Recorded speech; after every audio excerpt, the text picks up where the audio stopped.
Si ese tipo no se hubiese retirado, si es en base a Word, él iba a ser Salón de la Fama. Y para mí es un muertazo. Era un palo.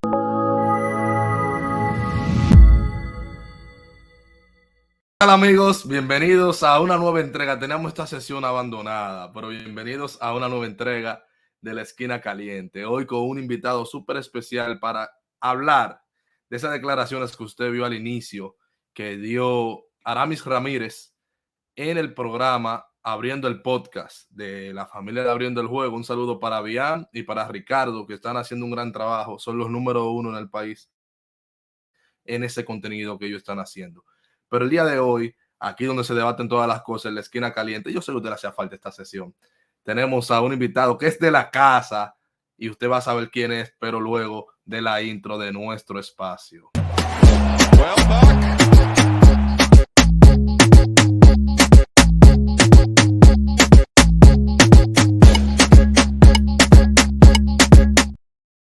¡Ay, sí! Tengo aquí al pequeño gigante Carlos Moreta. Miren, yo decidí traer a Carlos porque en el país nuestro, hay dos personas que yo le tengo una alta estimación en cuanto a las analíticas, que es el profesor Domingo, para mí el mejor, el profesor Domingo Tavares, para mí es el mejor en el país en eso. Y es un segundo puesto, pero un segundo puesto que vale oro. Es como que cuando tú ganas una plata, cuando tú estás enfrentando al mejor del mundo, esa plata tuya es un oro. En un segundo puesto yo tengo a Carlos Moreta, y como el profesor Domingo es un hombre ocupado, ni me atreví a extenderle una invitación. Pero Carlos, que es de esta casa, yo sabía que iba a hacer maniobra para estar con nosotros el día de hoy, hablar de este tema, porque, señores, Aramis Ramírez, yo que soy de los rabacucos de los números, cuando él dijo eso, me dejó pensando. Yo dije, caramba. Pero ciertamente dos carreras que yo la vi las dos, son dos peloteros que ni se parecen. Y hay una distancia en cuanto a las victorias sobre el jugador del nivel reemplazo, más que significativa. Y me dejó meditando. No fue que me metió en dudas, sino que me llamó a curiosidad cómo podemos ver esta diferencia en carreras sobre en el WAR, en un jugador y otro, cuando nosotros que vimos a ambos jugar, siempre vamos a elegir a Aramis sobre Ben Sobris. Por eso tengo el día de hoy a Carlos Moreta. Bienvenido, mi hermano. ¿Qué es lo que? Bien, que lo que Eliezer, las gracias a ti por tenerme en tu espacio nuevamente. Espacio que fue en mi casa, tenía un tiempo que no aparecía por acá, pero como buen niño a su casa vuelve. El hombre está firmado, tiene demasiado compromiso y esta casa es barata. Como el buen niño a su casa vuelve, estamos aquí feliz y entusiasmados de poder colaborar contigo. Sobre todas las cosas, además del momento, me siento muy feliz por ti. Gracias, que ya estás emprendiendo una plataforma totalmente independiente y que estás viendo buenos resultados a través de esto. Gracias, por igual, hermano. Ya que estamos en este punto de agradecer, ya que estamos en el punto de agradecer y dar créditos, pues también el crédito a los amigos de Abriendo el Juego, Abriendo el Podcast, que lograron esas gran entrevistas como lo han hecho ya anteriormente, reivindicando y haciéndonos saber que a los peloteros hay muchas cosas que sacarles, más allá de la clásica pregunta de cómo te sientes. Pero nuestro compromiso hoy no es ese, sino ver este caso, como lo planteaba Aramis Ramírez, que ya empezaba a cuestionar el WAR, en este caso la victoria sobre el jugador reemplazo, y que estaremos explicando. Mira, vamos a ver, Carlos, antes de que tú empieces con tu análisis, vamos a ver el comentario de él y a partir de ahí tú empiezas a desarrollar el tema, ¿verdad? Vamos a ver qué fue lo que él dijo en Abriendo el Juego. Vamos, atención, producción. Ay, pero mira, Ben Sobris, él se retiró por un tema personal. Si ese tipo no se hubiese retirado, si es en base a Word, él iba a ser Salón de la Fama. Y para mí es un muertazo. Era un pelotero. Un muertazo para mí. Y ese tipo sí es en base a Word, ¿pero por qué? Porque te juega todas las posiciones, te la jugaba más o menos bien, tipo que bateaba a las dos manos, corría la base bien, bateaba a 270, la sacaba 15 veces, y ese tipo iba a ser Salón de la Fama. Y nunca mojó. Si era por el Word. Ese tipo a mí me lleva como 15 puntos en Word. Ben Sobris. Lo tiene como un 46, casi en 50. Sí. Un tipo que ni era un everyday player. No, no tiene una carrera ni cerca a la tuya. Entonces, por eso que yo te digo que la subjetividad en pelota, yo no me... Hay que tomar y dejar. No se puede. Por eso para mí... Carlos, lo primero aquí que él mencionó, el que me conoce sabe, porque no es de que para darle un candelazo a Aramis, el que me conoce sabe que yo soy fanático de Aramis, que ya aquí uno tiene que ponerse adelante también, decirle, cuando uno va a diferir, uno tiene que establecer, estamos viviendo una era que tú tienes que establecer de que no es personal, porque de una vez piensan de una vez de que fulano está buscando sonido. Aramis es de los jugadores que yo admiré cuando niño, y de hecho, pueden ir al canal de Emilio Bonifacio, el Capi, un saludo para mi hermano Emilio, donde en la sesión que tenemos allí que se llama Aprendiendo del Béisbol, yo dije que de forma particular yo votaría por él y que me parece un caso para entrar vía el comité de veteranos.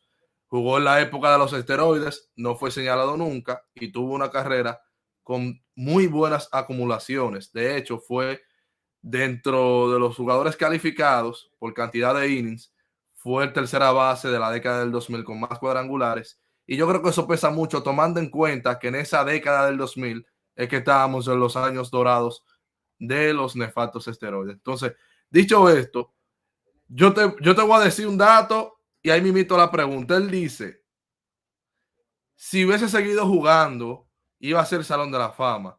Ahí hay un poco de verdad en base a Warren, ¿verdad? Porque estamos hablando de 40 y pico de puntos, donde la media básicamente para tú entrar al Salón de la Fama anda entre los 50 y los 60.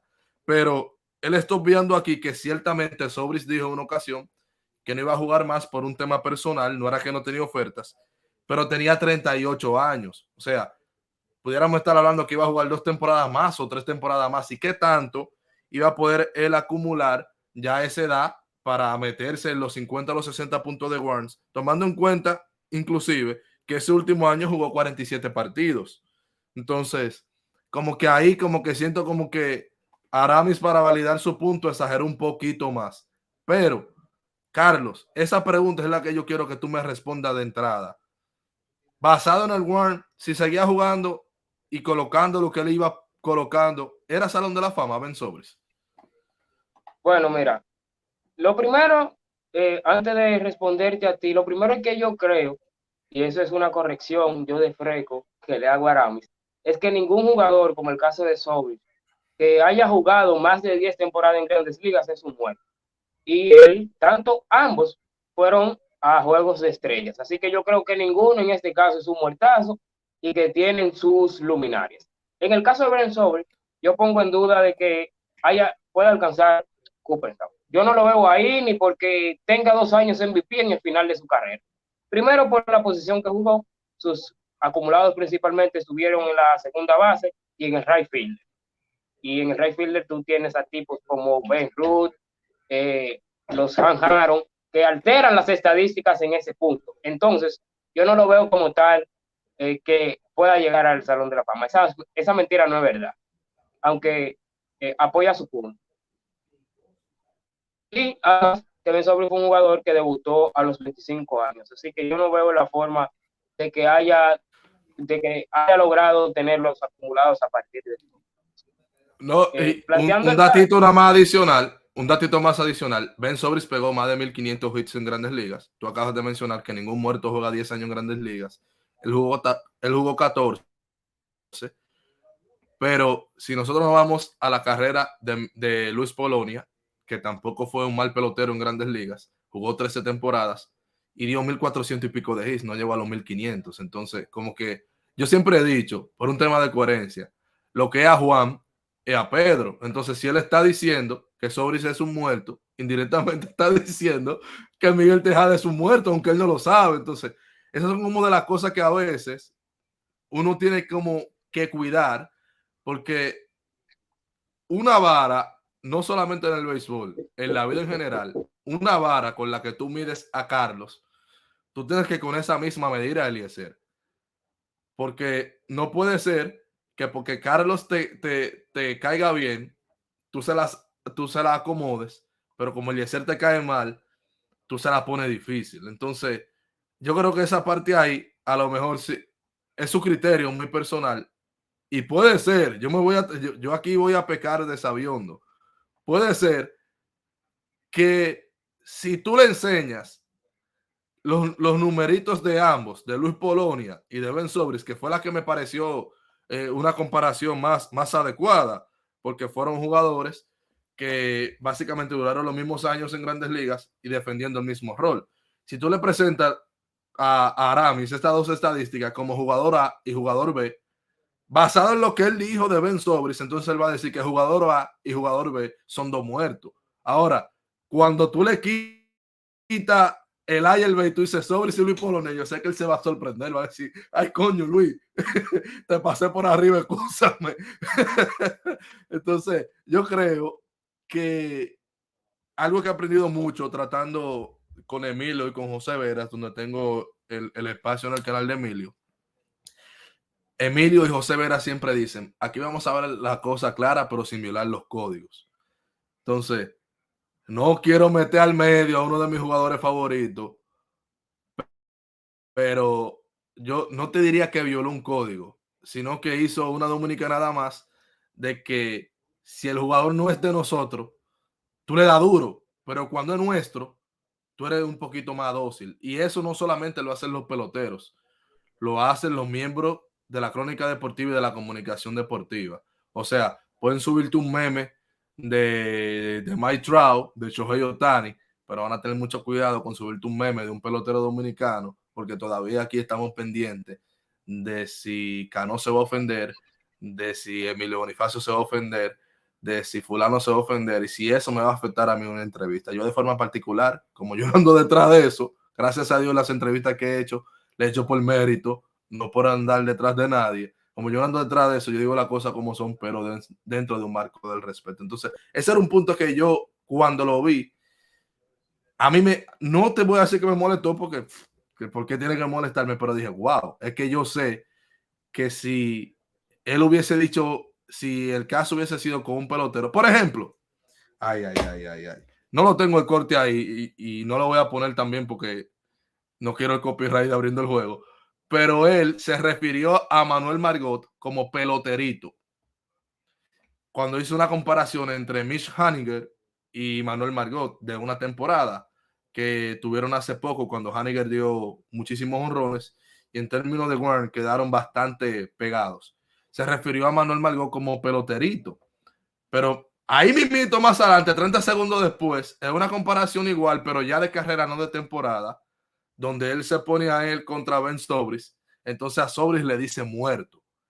Para que tú veas, Carlos, lo que te estoy diciendo, que una cosa es cuando es para uno nuestro y otra cosa es cuando es para otro que no tiene nada que ver con nosotros. Esa parte aquí vamos a cuidarla, o todo toro o todo vaca. Retornando al tema, LC, yo creo que al momento de ver el WAR, y eso lo he aprendido con Domingo, en este caso, de que siempre se debe descomponer la estadística en cuestión para saber qué uno está buscando y qué uno quiere al final lograr analizar. Si al final está de acuerdo con lo que dicta el WAR o discierne. Porque yo creo que debemos ver cada componente del WAR antes de llegar a la conclusión del total que nos brinda la estadística en cuestión. Porque por eso hacemos juicios como este, como lo hizo Aramis, por el simple hecho de no detenernos a ver cada cosa detalladamente. Si yo estuviese estructurando un equipo, yo fuese gerente general, yo elegiría en mi alineación el bate de poder de Aramis Ramírez. Pero Ben Sobris es un jugador que puede hacer muchísimas más aportaciones que Aramis en este caso. Entonces, vamos a descomponer primero el WAR antes de pasar a la comparación de ambos. Primero tenemos algo que debemos entender, el WOBA, que es la estadística y sabermétrica por excelencia sobre el éxito ofensivo, que básicamente intenta medir el valor de cada evento ofensivo a través de pesos lineales, y esta utiliza el factor del estadio y el promedio de la liga. Esa conversión del factor estadio y promedio de la liga se lleva a lo que es el conocido WRC+. También tenemos que ver el base running, que en este caso utiliza el corrido de bases, las veces que te atraparon robando las bases, las veces que las veces que un jugador tomó una base extra y otros factores. Y finalmente tenemos al UZR, que es una estadística que intenta medir las carreras salvadas o que un jugador le restó a su equipo en el apartado de la defensa. Entonces, partiendo de ahí, tenemos a Aramis Ramírez, que fue un astro del bateo, con un WOBA de carrera de .357, que convertido a la media, llevado WRC Plus, mirando la media y el factor Parker, que fue de 115. Pero, ¿qué pasa? También debemos plantear el contexto donde Aramis jugó. Aramis jugó en una época donde la ofensiva era pan de cada día y estábamos viendo números muy inflados de la ofensiva, principalmente por el factor de los esteroides. Él jugó en esa época donde muchísimos jugadores fueron superiores a él en el apartado ofensivo. Entonces, Ben Zobrist, que jugó en una época de menor ofensiva, tuvo un WOBA de 342, o sea, menor al vitalicio de Aramis, pero que llevó a la media, lo supera con un WRC Plus de 116. O sea, Zobrist de forma vitalicia le lleva un punto en el apartado de WRC Plus. Y esto se debe a que Zobrist jugó en un contexto donde la ofensiva tenía un mayor valor porque la ofensiva era menor. Hasta ahí estamos claros. Entonces, las aportaciones de Aramis en su carrera positivamente únicamente quedaron en la ofensiva. Y estaba teniendo esas aportaciones en una época donde la ofensiva tenía un valor reducido. Porque si nos vamos al base running, Aramis fue totalmente negativo en ese apartado, con de forma vitalicia, menos 67.4. En el caso de Ben Zobrist, un jugador muy bueno en esa parte que pudo sumar 15.9. O sea, que Aramis fue negativísimo corriendo las bases y Ben Zobrist fue un muy buen corredor o buen corredor en algunos tramos de su carrera.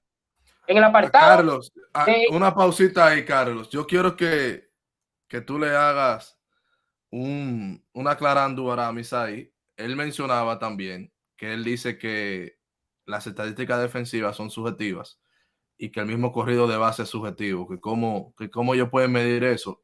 Por ejemplo, hoy en la actualidad sí se está midiendo con bastante precisión los pies por segundo que tú corres. Yo creo que ahí no cae dentro de la subjetividad, pero históricamente en todas las etapas del béisbol hay un componente de la defensa que no hay todavía manera posible de esa parte solucionarla, que va mucho a la anotación del juego, y todos sabemos que hay muchas cosas que son dependientes de la apreciación de los árbitros. Entonces, no es que nosotros lo que nos apropiamos de los números, no es que le restamos méritos a las métricas defensivas, porque por esa razón que tiene, pero sí, realmente nosotros le estamos sabiendo que no le podemos dar la misma dimensión que las métricas ofensivas, porque las métricas ofensivas no están tan ligadas al factor de apreciación.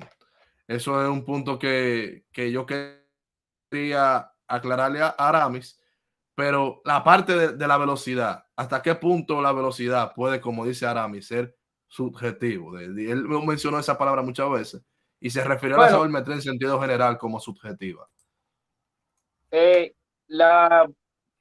base running yo creo que es una estadística que abunda muchos factores y los factores principales... Señora, a Carlos se le fue la luz, pero lo importante es que ustedes lo escuchen. Sí, bueno, eso sí, lo importante es eso. Y me disculpen en esa parte, pero el base running utiliza en este caso pondera los robos de un jugador, las veces que lo atraparon, las bases extras que pudo tomar, que eso es importantísimo, porque hay jugadores que pueden hacer un sencillo un doble, que otros no lo pueden hacer. O sea, tomar esa base extra es algo que pondera, y al igual las expulsiones en bases por igual y otros factores. En este caso, estadísticas defensivas primarias como el UZR, DRS, lo que utilizan es el posicionamiento del defensor, el tipo de batazo. Y el tipo de batazo, si es un rodado, una línea y todo eso. Ponderan esos factores. Ya al día de hoy estamos viendo estadísticas que van un poquito más allá, como los usados por encima del promedio, que ven el posicionamiento, la fortaleza del contacto y esos factores. Evidentemente, todo requiere mejorías y todo en algún punto se va a mejorar, pero es lo que tenemos y es en base a lo que tenemos que regirnos, que yo creo que es mejor que irnos al ojo por ciento. Pero, entonces, retornamos al UZR, que fue donde nos quedamos. Aramis Ramírez, que fue un jugador principalmente de la tercera base, tuvo en ese punto, desde 2002 como tercera base, tuvo menos 25.2 en 7.992 innings. Fue totalmente negativo como defensor. Ben Zobrist, por su parte, es un jugador de muchas aportaciones. Empezando que como right fielder tuvo un UZR de 35.7. En la tercera base tuvo 28.4 y jugó al igual casi 2.000 innings en el campo corto. Las estadísticas el WAR, al final de cuentas, algo que le da mucha importancia es al posicionamiento defensivo. Y Ben Zobrist fue un jugador positivo en almohadillas, en posiciones, perdón, que tienen mayor valor a la que hacía Aramis, o sea, a lo que hacía Aramis. O sea, que fue un jugador positivo en posiciones que el WAR aprecia mucho por ese componente de el valor que tienen, como tal el valor defensivo. Que me quedé esperando en un tramo que los muchachos le preguntaran cuando él estaba hablando, porque antes de eso también había hablado de lo de Scott Rowling, donde él dice que era un gran pelotero, pero que él no creía que era miembro del Salón de la Fama. Yo escribí para Diario Récord una nota sobre él. ¿Por qué? Y básicamente he basado en lo mismo que tú me estás hablando ahora respecto a Ben Zobrist y Aramis, la diferencia en el WAR de uno al otro. Yo creo que el público maneja eso. Aramis lo maneja bastante bien porque por eso estaba desacreditando las métricas defensivas y la de velocidad. No le estaba dando crédito porque esas son las que lo separan a él de algunos jugadores y en esa propia candidatura al Salón de la Fama de Cooperstown. Yo creo que hasta ese punto estamos todos claros. No es para mocharte tu exponencia, sino que ya con esto hemos hecho un remache de lo que se está hablando y yo luego te quiero llevar al final de la jornada de qué manera nosotros, independientemente del WAR, podemos fijarnos en un jugador o otro para, vamos a decir, para iniciar de ser un equipo o a falta de que tú te irías con uno o por el otro. Pero aquí quería decir brevemente que en ese tramo se le escapó una pregunta súper importante a los muchachos que son geniales, los mejores del país. Pero en ese tramo yo dije como, wow, ahí faltó una mala pregunta. ¿Y tú crees que eres Salón de la Fama? Vuelvo y repito, para mí, yo lo he dicho, es un caso notable para ir vía al comité de la era contemporánea. Atención los contemporáneos que votan. Es un caso estudiar el de Aramis, como creo también que el de Alfonso. Yo le veo más chance a él que a Alfonso Soriano.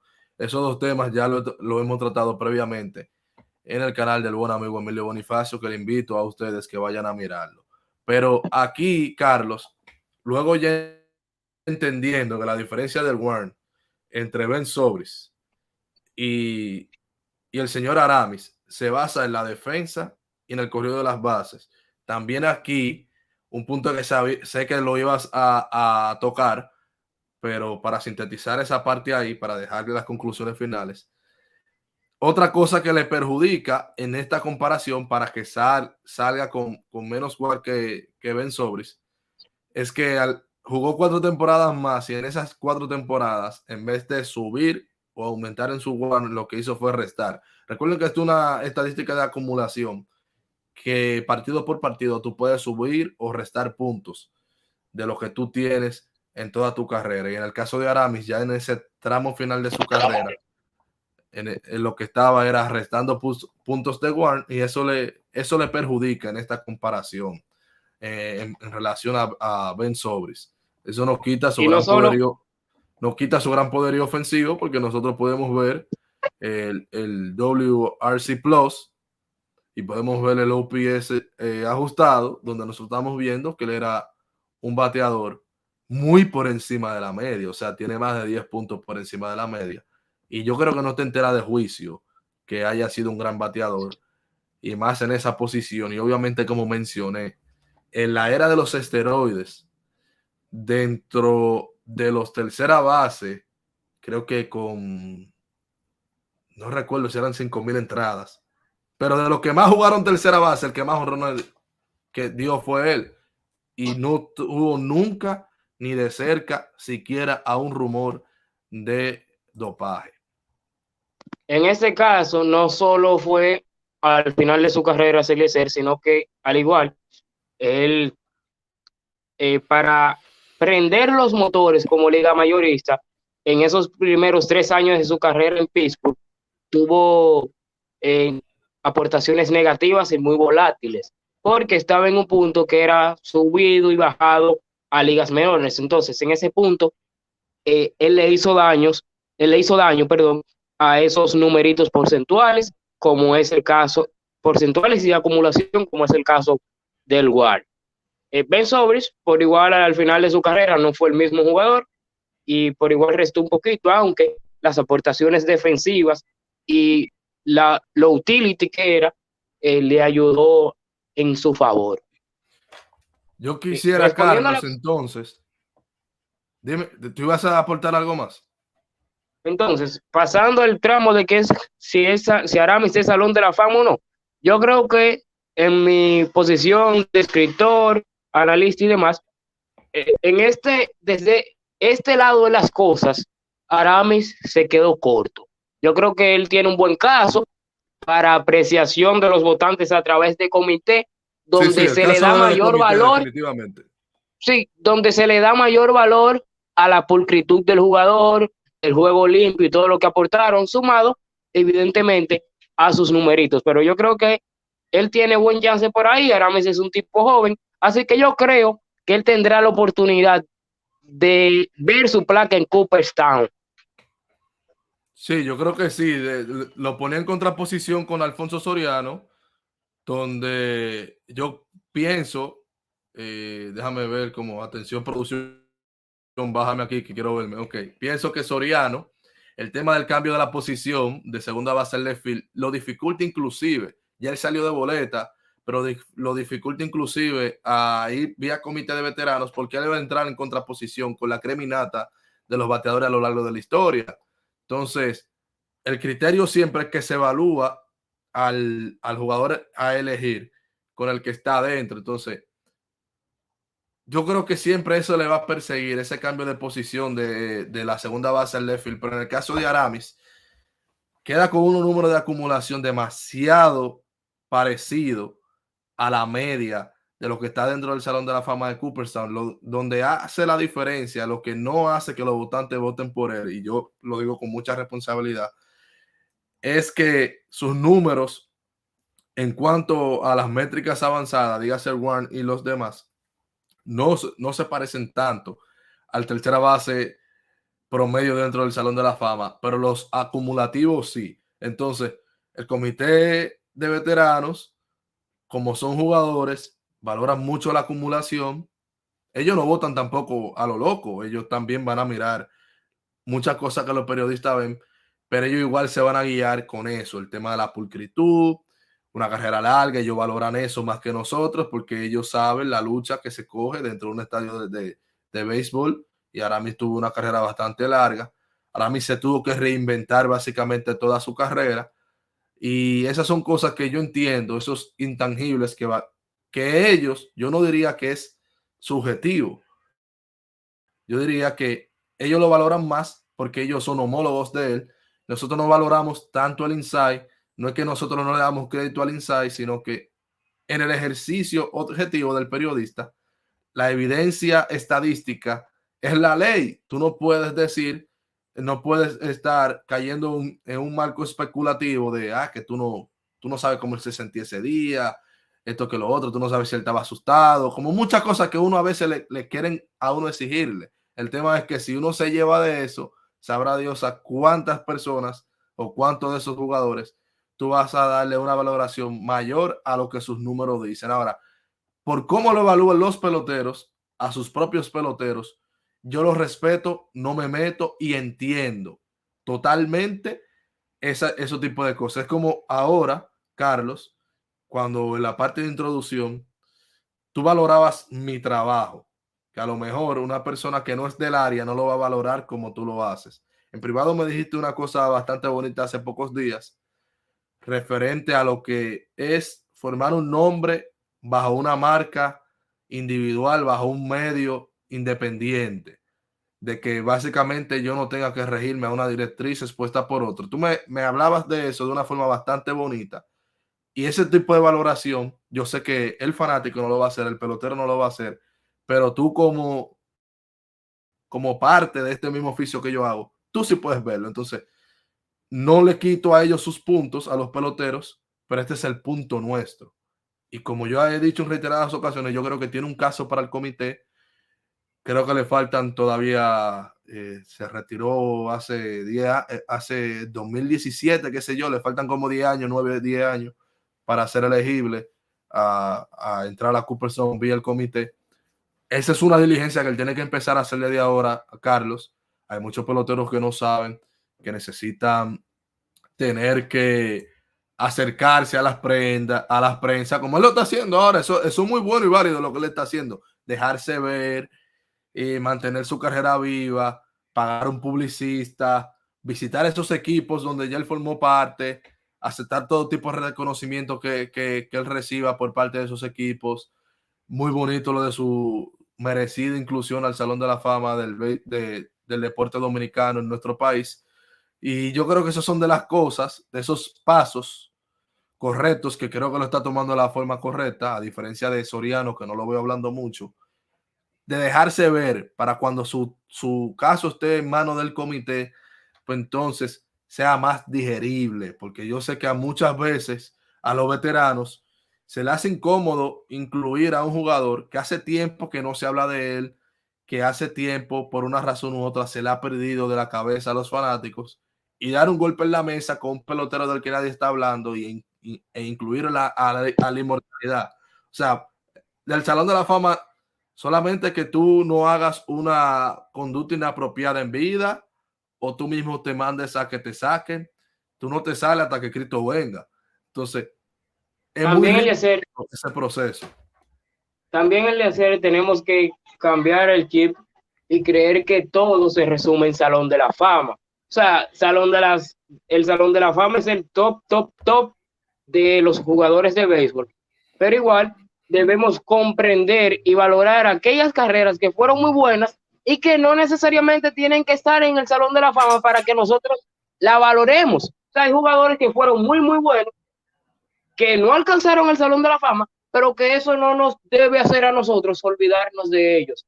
En su justa dimensión debemos valorarlos, apreciarlos, darles todo el crédito por lo que hicieron, pero también entender que no todo lo bueno o todo el que fue exitoso debe ser Salón de la Fama. O sea, que hay jugadores que fueron muy buenos, que merecen que nosotros lo tengamos en un altar inmenso, pero que no necesariamente tienen que estar a obligatoriedad en Cooperstown.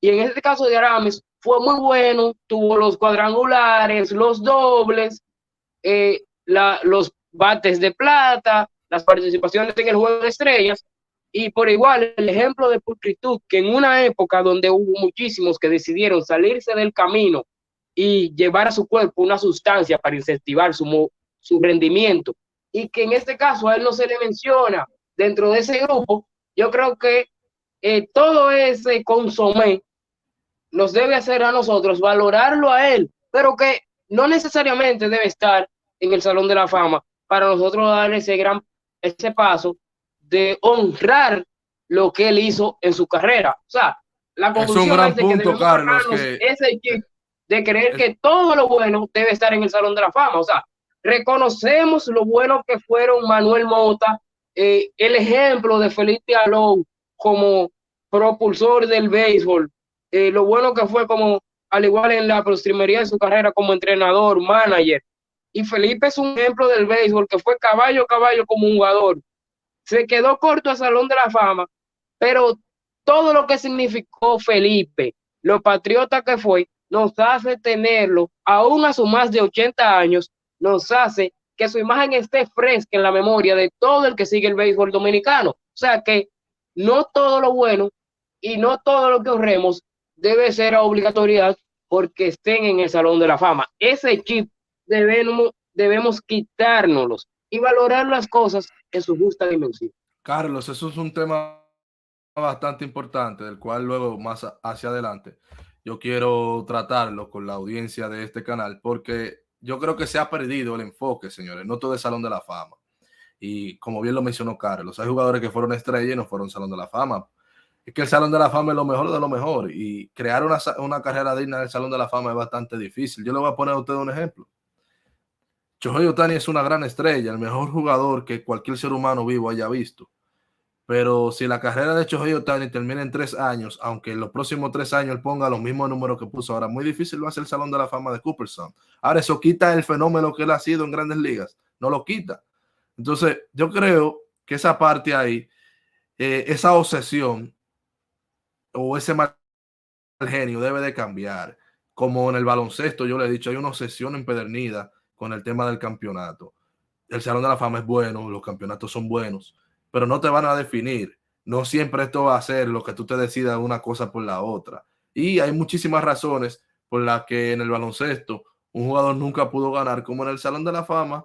En el béisbol, un tipo no te llegó al Salón de la Fama. O sea, nosotros estamos viendo tipos como Sammy Sosa, Mark Maguire, Barry Bonds, Roger Clemens, Curt Schilling, que por razones diferentes entre sí, por ejemplo, en el caso de Mark Maguire, él aceptó que sí utilizó sustancia controlada, pero Sammy Sosa no, ni Barry Bonds. Uno está bajo la condenación de su propia autoincriminación. Otros están bajo la sombra de quienes lo señalan. En el caso de Curt Schilling es por un tema político. Y nosotros no podemos menospreciar esas carreras simplemente por esa situación de que no están allí. Es bueno, es bonito. Yo me siento orgulloso de Vlad y de Pedro, de Don Juan, de David Ortiz.